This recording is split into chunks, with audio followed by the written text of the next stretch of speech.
Hey guys, it's Shadow Phoenix here, and the weather outside is beautiful. Welcome to my 4th episode in my series Challenges, Tips and Tricks. In this episode I will be covering a variety of challenges that are either tedious, strange or difficult, and I'll also cover how to go about completing them. First off is the challenge Return to Sender. The challenge says that you must get 25 kills with thrown back grenades, and you get this calling card here for it. This challenge is slightly more difficult than the Modern Warfare 3 equivalent, which only required 10 kills. However, it is still not too difficult if you use my extra special tip. Not many people know this, but if you throw your own grenade, pick it back up and throw it again, that counts as a throwback. So if you kill 25 enemies using this technique, you'll complete the challenge. To do this, I used the wildcard Danger Close, so I could have 2 grenades, and Scavenger so I could pick up more if need be. One thing to note is that if you have fast hands, you not only throw the grenade faster, but you reset the grenade once you pick it back up again, which can be quite useful, but also quite hindering if you want the grenade to detonate quickly.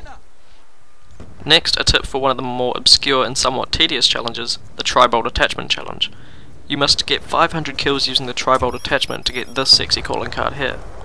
As the Tri-Bolt Attachment is only available on the crossbow and is only available at the max level, which is level 6, this is not a challenge you can just whittle away at easily. One useful, if not necessary, perk for completing this challenge as quickly as possible is Scavenger. While Scavenger packs do not drop when you kill an enemy with an explosion from the crossbow, a lot of the time with the Tri-Bolt Attachment you will get direct impact kills, which thankfully do count towards the challenge. When you kill them via impact, the enemy will drop a Scavenger pack and you can resupply your ammo. It's also a good idea to add a sight to your crossbow with the secondary gunfighter wildcard, if you have not completed all of the challenges associated with the sights available on the crossbow. I myself used the dual band scope and I found it quite useful for long range enemies.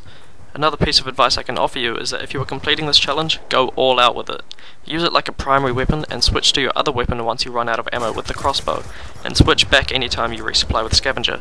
I can't tell you how long this takes, it just really depends on how hard you go at it. One of the other tedious challenges I found was Overkill.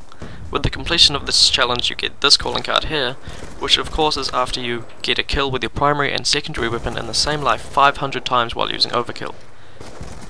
2 things I recommend for this are fast hands, so you can pull out your secondary primary faster, and also I recommend using weapons of different classes. Most of the time I had a sniper rifle or an assault rifle as my primary and a submachine gun as my second primary. This way I could use the submachine gun more as a powerful machine pistol. Having Overkill also eliminates the necessity for Scavenger, as you'll have 2 weapons worth of ammo at your disposal.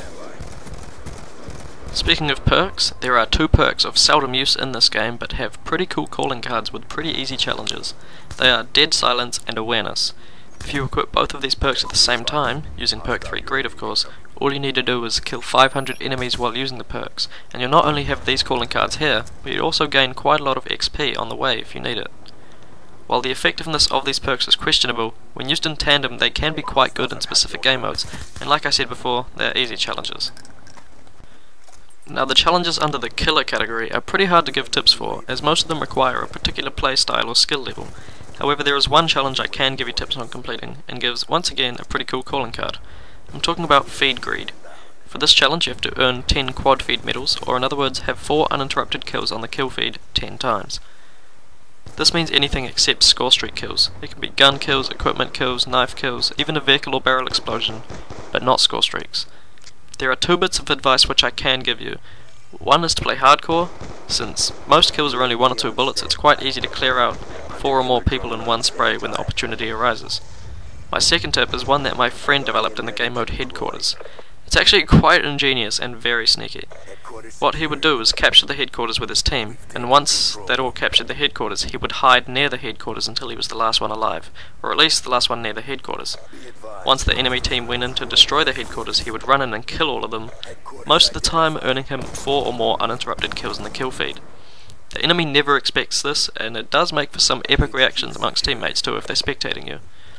One specific part of his setup made this a lot easier, and that was to have 2 C4s and fast hands. He'd run into the headquarters, throw 2 C4s and then spray the rest down with his gun if he hadn't killed them all already. This was very effective, and I saw him get 4 kills with just the C4 on more than one occasion. Lastly, I don't have so much as a tip for completing a particular challenge, but more of a tip for completing 2 or more challenges at once. With sniper rifles, you're able to equip any combination of the ballistic CPU, variable zoom and the dual band scope at the same time. With primary gunfighter you can even equip all of them at once if you want. This means you're able to do the challenges for all of them, which is to get 500 kills while aiming down sight with the specialized optic of your choice. Well, I hope you learned something, or at least enjoyed the video. Feel free to drop a like and subscribe to me if you haven't already. If you have any thoughts, leave them in the comment section below. Thanks for watching, and I hope to see you next time. Cheers.